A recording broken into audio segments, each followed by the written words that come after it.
Et on est avec Cyril Paillard pour parler de la situation en Afghanistan, grand reporter envoyé spécial de France 24 à Kaboul, qui a assuré aussi pour TV5 Monde de nombreux directs. Merci à vous, Cyril. Vous êtes rentré hier de la capitale afghane.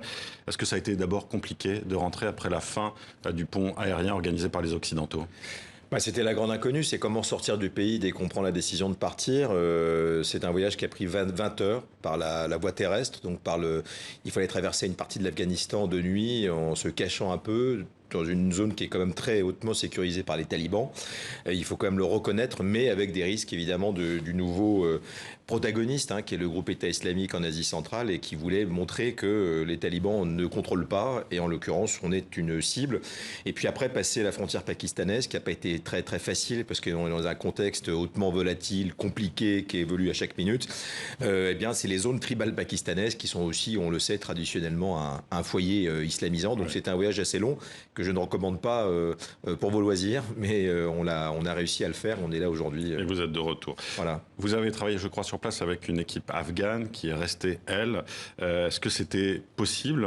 Est-ce que c'est possible ? J'imagine que vous avez essayé d'essayer de les faire revenir, de les faire venir avec vous. Écoutez, il va falloir militer pour essayer de le faire. En creux, ça reflète aussi la question de ces milliers d'Afghans qui ont servi l'Occident, qui ont eu des promesses qui n'ont pas été tenues. Alors, est-ce que c'est une honte, un déshonneur ? Je ne sais pas quels sont les bons éléments de langage. En ce qui me concerne et ce qui concerne nos équipes, effectivement, de dire à des équipiers avec leur famille, ils sont 16, c'est Hamid et Kayoum avec qui j'ai travaillé quand j'ai été seul à Kaboul, qu'ils attendent beaucoup de la France, qu'on incarne et qu'ils pensaient qu'ils allaient partir. On a essayé effectivement de leur dire au revoir quand on passe la frontière et que nous-mêmes on va en sécurité. C'est quelque chose qui est humainement assez difficile. Maintenant, on va évidemment essayer d'utiliser tous les leviers possibles pour qu'ils sortent, mais on laisse derrière effectivement des gens avec des vies humaines qui sont des cibles, quel que soit le visage que montrent les talibans. Ils n'aiment pas ceux qui ont collaboré avec les étrangers.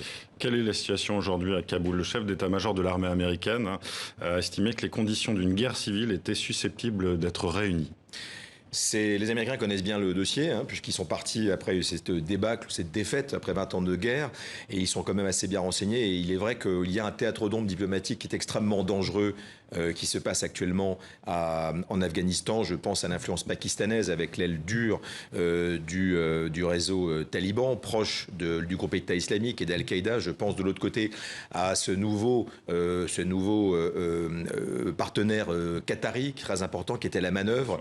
Et donc il y a cette guerre par procuration qui se dessine, et il y a vraiment un moment très très dangereux qu'on est en train de vivre. Et je parle évidemment de la population afghane qui va encore une fois faire les frais de cette guerre, mais il faut aller très très vite, et malheureusement les seuls intermédiaires crédibles aujourd'hui, ce sont les nouveaux maîtres de l'Afghanistan, ce sont les talibans qui ont essayé de faire, on a vu cette offensive de charme avec des éléments de langage sur l'ouverture. Ils essayent pour l'instant, ils sont incontournables, parce que le problème c'est que s'il n'y a pas les talibans aujourd'hui, il y aura le groupe État islamique, il y aura le retour des seigneurs de guerre en Afghanistan, et donc on part vers effectivement la guerre civile, le chaos. Après, pour finir, c'est 20 ans de potentiel de timide émancipation de la population afghane. Donc il faut être extrêmement vigilant, et ça se passe maintenant. Cyril Paillard, vous restez avec nous. On continue de parler de l'Afghanistan et de la vallée du Panjshir qui serait sous contrôle complet. C'est en tout cas ce qu'affirment les talibans. La vallée du Panjshir, dernier bastion de résistance mené par le fils du commandant Massoud. Ces hommes démentent, affirmant que le combat continuera. Regardez. Réputée imprenable, la vallée du Panjshir, unique poche de résistance de l'Afghanistan, serait tombée aux mains des talibans. Depuis plusieurs jours, les nouveaux maîtres du pays disaient avoir gagné du terrain. Nous menons des opérations tactiques pour forcer le mouvement de résistance à quitter la zone. Selon nos informations, le Panjshir tombera sous l'émirat islamique très bientôt. D'autre part, des informations circulent affirmant que nous aurions subi des pertes considérables, mais ce n'est pas vrai. Le mouvement de résistance tente de donner de l'espoir à quelques personnes et de les encourager à lutter contre nous. L'accès à cette province enclavée du nord-est de Kaboul est complexe. La situation sur place reste donc difficile à vérifier par des sources indépendantes. Côté résistance, certains parlent de crise humanitaire dans le Panjshir, d'autres disent s'être retirés dans les montagnes. Le FNR, Front National de Résistance, emmené par Ahmad Massoud, fils du célèbre commandant Massoud, a appelé à un cessez-le-feu et s'est dit prêt à négocier avec les talibans. Mais dans une déclaration publiée ce matin, le FNR semble avoir changé de ton. Les talibans affirment occuper le Panjshir. C'est faux. Les forces du FNR sont présentes dans toutes les positions stratégiques de la vallée pour poursuivre le combat. Nous assurons au peuple afghan que la lutte contre les talibans et leurs partenaires se poursuivra jusqu'à ce que la justice et la liberté prévalent. L'ONU a appelé à la fin immédiate de la violence. Mais près de 20 ans après les attentats du 11 septembre, Washington considère que les conditions d'une guerre civile sont réunies en Afghanistan, laissant craindre un regain de force chez certains groupes terroristes. Cyril Payen, sur la situation donc au Panjshir qu'on vient de voir, faut-il croire les talibans qui expliquent que la zone serait sous contrôle complet ?